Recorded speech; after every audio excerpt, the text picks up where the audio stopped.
आशा करता हूं आप सब बहुत अच्छे होंगे। मेरा नाम है सिद्धांत अग्निहोत्री, स्टडी ग्लोस पे आपका बहुत बहुत स्वागत है। दोस्तों आज हम बात करेंगे, ये मुझे कमेंट बॉक्स में भी बहुत ज्यादा मैसेज थे, सर मीरा रोड पे बना है, मीरा रोड पे बना है। लगभग हर एक कमेंट इस पे था। तो मैंने कहा देखो क्या न्यूज है। तो भैया आप लोगों के लिए मैं लेक्चर बना रहा हूं। अभी जो पिछले मैंने लेक्चर्स अपलोड किए तो उसमें बस यही कमेंट्स थे। लेकिन उससे पहले दोस्तों आपको बता दूं कि जो हमारा शानदार कोर्स है इंटरव्यू का, उसको आप जरूर अवेल करें, आपको बहुत ज्यादा फायदा होगा। आप ये समझिए कि इंटरव्यू में आप झंडे गाड़ेंगे, और इंटरव्यू हर, चाहे प्राइवेट हो चाहे सरकारी हो, इंटरव्यू तो है ही इंपॉर्टेंट। तो 12 लेक्चर्स होंगे, 12 से 15 घंटे का ये कोर्स होगा और कमाल हो जाएगा कि कैसे कॉन्फिडेंस लाएं, सब कुछ, एवरीथिंग। तो देखो कहानी क्या है। देखो कहानी ये है कि कल अयोध्या में राम मंदिर का उद्घाटन हुआ। अच्छा उसको छोड़ो, पहले हम सीधा आते हैं कि हुआ क्या।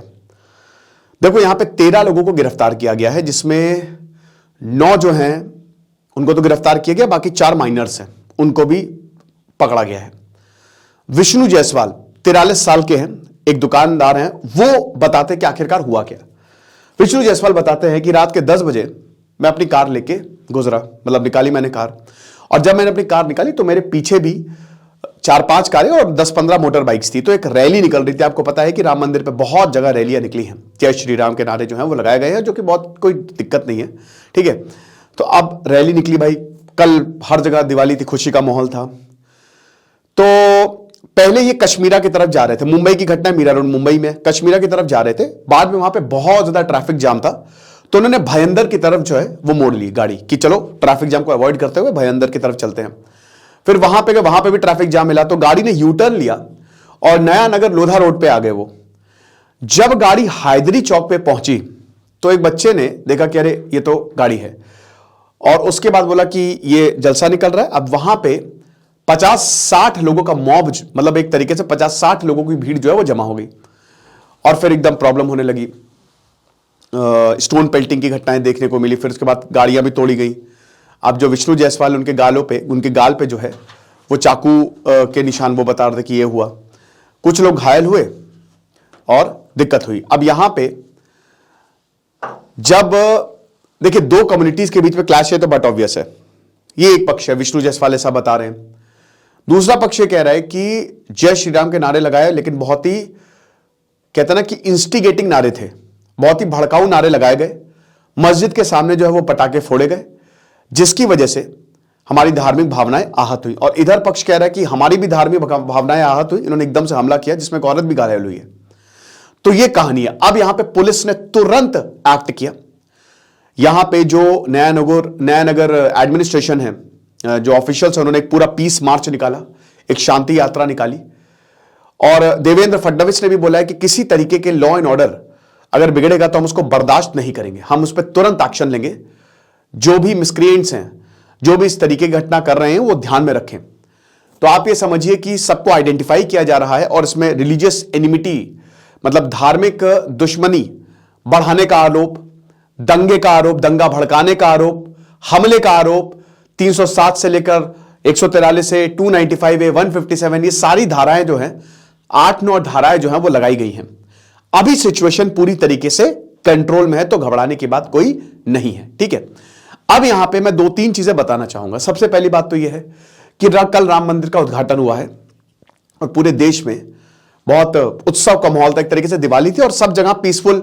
इनफैक्ट कई जगह मुस्लिमों में भी पार्ट लिया, कोई इशू नहीं है। इनफैक्ट राम मंदिर के इनवाइट में उस पक्ष को भी न्योता भेजा गया था जो ऑपोजिशन में था, ठीक है, जो मुस्लिम्स जिन्होंने केस लगा था, क्योंकि आपको पता ही है कि इसमें निर्मोही अखाड़ा भी था, वक्फ बोर्ड भी था, ठीक है, और रामलला भी थे। ये सारे जो केस पूरा का पूरा अयोध्या का हुआ है, उसमें इन सब के द्वारा पिटीशन डाली गई थी। तो जो दूसरा पक्ष था उसको भी इन्वाइट किया गया था, ठीक है ना। तो अब सबसे बड़ी बात तो यह है कि ये एक धार्मिक कार्यक्रम था। भगवान राम जो है वो शांति का प्रतीक है, तो हर किसी को भगवान राम को सेलिब्रेट करना चाहिए, एंड वाइस वर्सा ऑल्सो। कि मैंने क्या बताया कि भगवान राम के नाम पे हिंसा बिल्कुल ना हो, और भगवान राम के लिए भी हिंसा बिल्कुल ना हो। आप समझ रहे हो, शांति का प्रतीक है। तो अब ऐसा नहीं हो कि कहीं पे कुछ जा रहा है तो वहां पे पत्थरबाजी शुरू हो जाए, ये सही नहीं है। ना ही ये सही है कि कोई अगर कहीं जा रहा है तो वहां पे ऐसे आप नारे लगाओ कि दूसरों की भावनाएं आहत हो। याद रखना है हमको कि ये नीचा दिखाने का किसी को वक्त नहीं है, ठीक है, सबको साथ में लेने का वक्त है, क्योंकि ये ऐतिहासिक है। कल जो हुआ है ना वो ऐतिहासिक है। कल राम मंदिर का जो उद्घाटन हुआ है, क्योंकि ये 400 साल से केस चला आ रहा है। 1853 में पहली बार कम्युनल क्लैश हुआ, फिर 1858 में अंग्रेजों ने दीवार खड़ी कर दी कि राम चबूतरा और सीता रसोई इधर साइड है और उधर नॉर्थ साइड आपका मस्जिद रहेगा। फिर हमको क्लैशेस देखने को मिलते हैं, बहुत बुरे क्लैशेस देखने को मिलते हैं। फिर 1949 में रामलला, कहते हैं कि रामलला जो है वो अपीयर हुए, वहां पे मूर्ति रखने का आरोप लगता है रामदास पे, और उसके बाद फिर जो है वो ताले खुलवाए जाते हैं, लंबा केस चलता है। फिर हाईकोर्ट का फैसला आता है, इलाहाबाद हाईकोर्ट ये कहता है कि जमीन जो है वो तीनों में बांट दी जाए। उसके बाद फिर फाइनल फैसला सुप्रीम कोर्ट ने इसको खारिज कर दिया, और सुप्रीम कोर्ट ने बोला देखिए आर्कियोलॉजिकल एविडेंस देखे जाते हैं हमेशा। अब आर्कियोलॉजिकल एविडेंस में के मोहम्मद की पूरी टीम थी, उन्होंने बताया कि भाई देखो यहां मंदिर के अवशेष पाए गए हैं, ठीक है, ऐसा नहीं एक बड़ा ढांचा हुआ करता था यहां पे, ठीक है, ये बताया गया है। ट्रैवलर्स के अकाउंट लिए हैं कि हाँ यहां पे पूजा की जाती थी, पूजा जब हम यहां पे आए तो बहुत बड़ा एक, तो वो सारे अकाउंट्स लिए गए हैं। हालांकि बाबरनामा अकबरनामा में हमको अयोध्या में कोई बहुत बड़े मंदिर का अकाउंट इसलिए देखने को नहीं मिलता, बट इसका देखिए क्यों देखने को नहीं मिलता है, क्योंकि अगर उन्होंने मंदिर तोड़ के मस्जिद बनाया तो कभी भी ये बात नहीं डालेंगे, है ना, सिंपल सी बात है। तो ये सारी चीजें हैं। तो बहुत भव्य कार्यक्रम था, और चाहे हिंदू हो चाहे मुस्लिम हो, कोई भी हो, हर किसी को शांति से बहुत अच्छे से चीजों को सेलिब्रेट करना चाहिए। भाई भारत ऐसा देश है जहां पे ईद को भी हम खूब सेलिब्रेट करते हैं, जबरदस्त तरीके से सेलिब्रेट करते, दिवाली को भी सेलिब्रेट करते हैं, है ना। तो वही है कि रमजान में राम है और दिवाली में अली है। तो ऐसे झगड़े की कोई जगह नहीं है, समझदारी से चीजें करनी चाहिए और सबको मिल के काम करना चाहिए, सबको अच्छे से रहना चाहिए। जितना प्रेम बढ़ाएंगे उतना ही अच्छा रहेगा। ओके, तो ये लेक्चर था। आप लोग बहुत कह रहे थे सर इस पर लेक्चर बनाओ, अच्छे लेक्चर बनाओ, तो ये पूरी की पूरी अभी अपडेट है। बाकी कुछ होगा तो मैं आपको जरूर बताऊंगा। हमारे इंटरव्यू कोर्स को जरूर अवेल करें। Thank you so much.